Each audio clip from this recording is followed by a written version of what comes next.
I knew something was off the moment we pulled up to that house. You ever get that feeling? Like everything looks normal, but your chest feels tight for no reason? Yeah, that. It was my family reunion, the first one in almost 12 years. And honestly, I didn't even want to go. But my wife kept saying, maybe things are different now. Maybe they've changed. I didn't say it out loud, but deep down, I already knew. People don't just change like that. Not the kind of people I grew up with. Still, I went. For her. For my kids. Because part of me thought, maybe, just maybe, my children wouldn't have to feel what I felt growing up. We stepped out of the car. My son grabbed my hand, my daughter held on to her mom, and there it was, that big house full of people, laughter, music, voices I hadn't heard in years. And for a second, I almost smiled. "See?" my wife whispered. "It's not so bad." Yeah, that didn't last long. The moment we walked up to the front door, everything changed. My cousin opened it, looked at me, then looked behind me, at my wife, at my kids, and his whole face shifted. That fake smile, gone. "Oh, you actually came?" Yeah, that's how it started. I forced a small smile. Yeah, we were invited. He stepped aside slowly, but the vibe, cold, real cold. Like we weren't guests, like we were a problem. We walked inside, and suddenly it felt like the whole room noticed. Conversation slowed, people turned, whispers started. You ever walked into a place and felt like you weren't supposed to be there? That's exactly what it felt like. My wife squeezed my hand.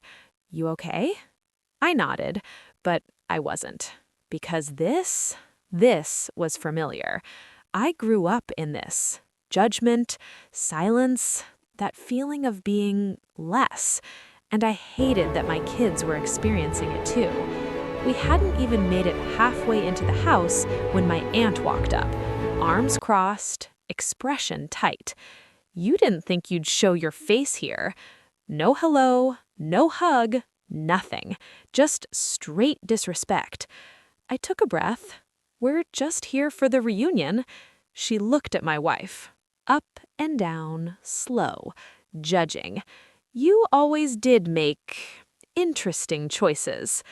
That line, yeah, that hit. Not just me. My wife felt it too. I could tell, but she stayed quiet, stronger than me in that moment. Then my uncle stepped in. "Look," he said, "this isn't really the place for this." "This?" I asked. He gestured. "At my family, like we were something embarrassing. Don't make this difficult." And just like that, it clicked. We weren't welcome. Not really. All those years, no calls, no invites, no check-ins, and now we show up once and they want us gone. My son looked up at me. "Dad, are we leaving?" Man, that question, that broke something in me. Because I saw myself in him, that same confusion, that same hurt.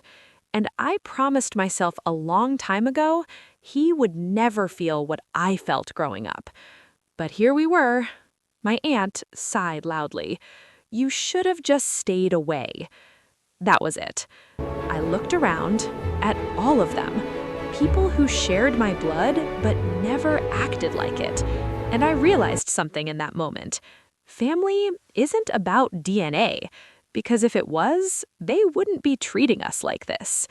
My wife gently said, "Let's just go." And honestly, I was about to. I didn't need this. My kids didn't need this. But then my uncle said something that changed everything. "Take your little family and leave." Little. That word, that disrespect, nah, that didn't sit right. I turned back slowly. "You know what's crazy?" I said. "All eyes on me now. I spent years thinking something was wrong with me. Silence. Thinking I wasn't enough for this family. My voice wasn't loud, but it was steady.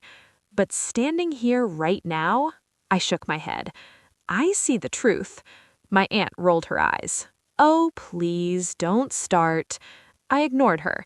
The problem was never me. Now it was quiet. Real quiet. The problem, I looked around, was all of you. Gasps. Whispers. Yeah, they weren't expecting that.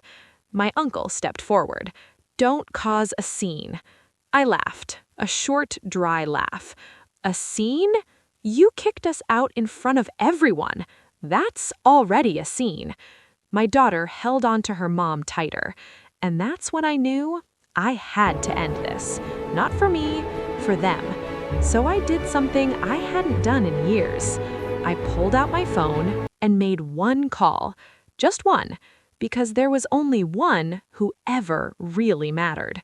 Grandma. I pulled out my phone, and for a second, my hands actually shook. Not because I was scared of them. Nah, that version of me, dead and gone. But because I knew this call was about to change everything. I looked at my wife. She gave me that look. You know the one. Are you sure? I nodded. Yeah, I was sure. Because there was only one person in this entire world who had never turned their back on me. Grandma. I hit dial, put it on speaker. The room was quiet.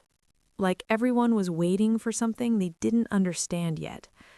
It rang once, twice, then her voice came through.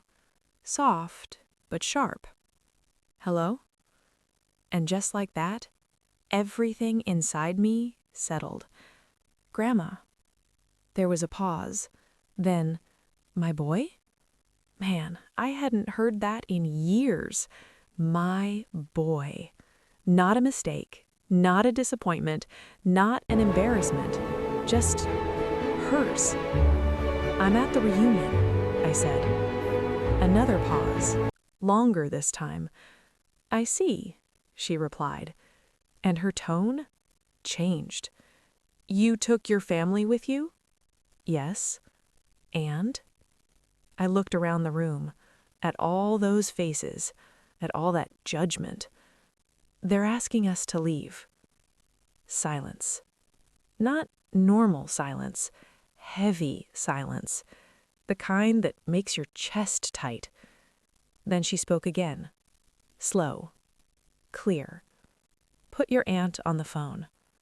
Yeah, that's when the energy shifted. My aunt laughed nervously. Oh, come on, don't drag her into... I didn't say anything, just held the phone out. Because deep down, she already knew. Everyone did. My aunt hesitated, then slowly she took the phone. Hi, Mom. And I swear, I've never seen her look that small.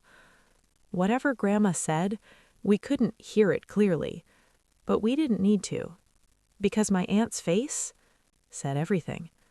The confidence? Gone. That attitude? Gone.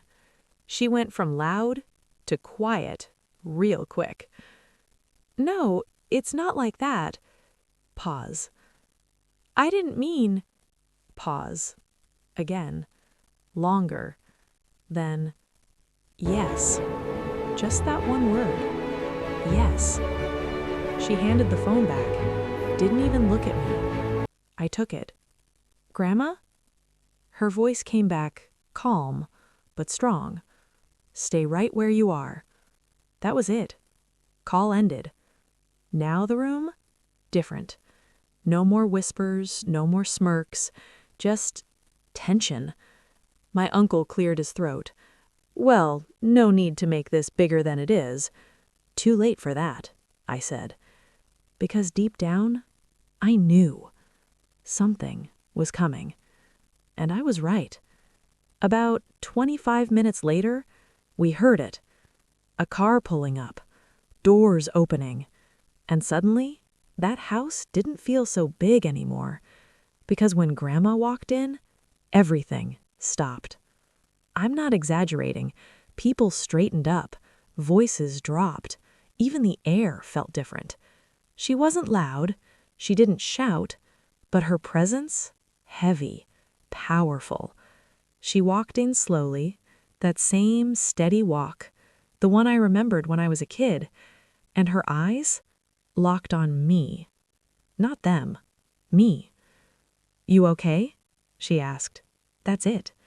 Not what happened, not why are you here, just you okay? And man, I almost lost it right there. But I nodded. Yeah, I am now. She smiled. Small, but real. Then she turned and faced the rest of them. You all done embarrassing yourselves? Silence. Nobody moved. Nobody spoke. Because let me tell you something. When Grandma talks like that, you listen. My aunt tried. Of course she did. We were just... No, Grandma cut her off. You were just doing what you always do. Oof, that hit hard. Judging, pushing people out, acting like you're better than everyone else. She looked around the room. And look where that got you. Nobody had anything to say, because she wasn't wrong. Then she pointed at me. This boy, even now, this boy came here with his family. Her voice softened just a little. He didn't come for drama. He didn't come for your approval. She paused.